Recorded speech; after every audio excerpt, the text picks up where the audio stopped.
જૂનાગઢમાં સોપારી ખાવાની બાબતમાં પતિએ પત્નીની હત્યા કરી. પતિ ભોળાભાઈએ માથામાં જીવલેણ ઘા મારી પત્નીની હત્યા નિપજાવી.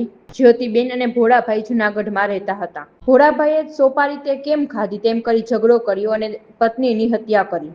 જ્યોતિબેનને બેફામ માર મારીને પતિએ ગંભીર રૂપથી ઘાયલ કર્યા હતા.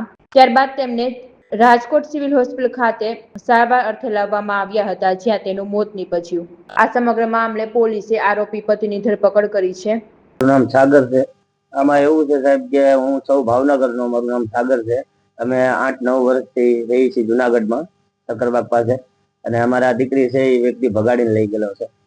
ભગાડીને લઈ ગયો તો અમારી દીકરીની ઈચ્છા હતી તો અમે રજામંદી દઈ દીધી કે બધું ભલે એનું જીવન જીવી ખાય. એટલે અમે આગળ કોઈ કાર્યવાહી કરી નહીં અને એ દીકરીને અહીંયા રહેવા દીધી કે ભલે એની રીતે રહેતી, કેમ કે દીકરી ત્યાં જવા માંગતી હતી એટલે અમે નહીં કહી દીધું. પછી આમાં એવું છે કે દીકરી અમારી બહુ ભોળી જ હતી, કોઈ દી અમુક બોલે નહીં, કોઈ જાતના લક્ષણ નહોતા દીકરીને, છોકરીને, અમારી બેનને. પછી આ ભાઈ છે તો 5-6 દિવસ પહેલા અમારી પર ઘરે આવ્યો.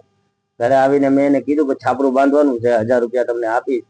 કે વાંધો ને બનાવી દેવું. તો છોકરીએ હોપારી ખાધી, મારી બેન 1-2 હોપારી ખાધી ને તો એ જોઈ કાઢીને કે હોપારી કેમ ખાધી ને એને ના લાફે લાફે મારવા.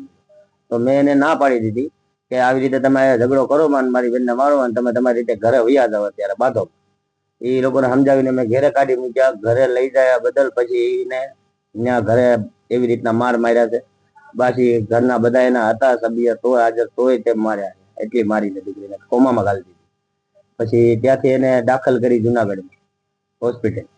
દાખલ કરી તો અમને રાતના 12 વાગે પછી ખબર પડી, રાતના 12 વાગ્યા પછી ખબર પડી કે છોકરી તમારી બેનને ભાગી ગયું છે, પોલીસ લેવા આવી. અમે ત્યાં ગયા, જુનાગઢ હોસ્પિટલમાં ગયા ને ત્યાં અહીંયા રાજકોટ લાવવાનું કીધું. સીધી એમ્બ્યુલન્સમાં રાજકોટમાં સીધા લઈને આવ્યા. છોકરી આયા 2 દિવસ કોમામાં રહી.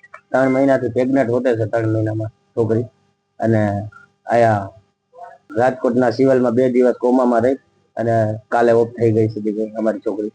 અને આ ભાઈની અમે માંગ છે કે જે આજીવન છૂટો ન હોય એની પોલીસ પાસે અમે રિમાન્ડ માંગી છે, એને 1-2 દિવસની રિમાન્ડ લે. તમારી માંગણી છે? અમારી માંગ એ છે કે એને આજીવનના જેલમાં એને છૂટવા નથી દેવો ને એની રિમાન્ડ પણ લેવી છે. મારનાર કોણ છે? એ જે ભોલો, એનું નામ ભોલો છે. ભોલાભાઈ જુનાગઢ ધરાનગરમાં રહે છે. ભોલાભાઈ ગોવિંદભાઈ સોલંકી એનું નામ, સરનામું.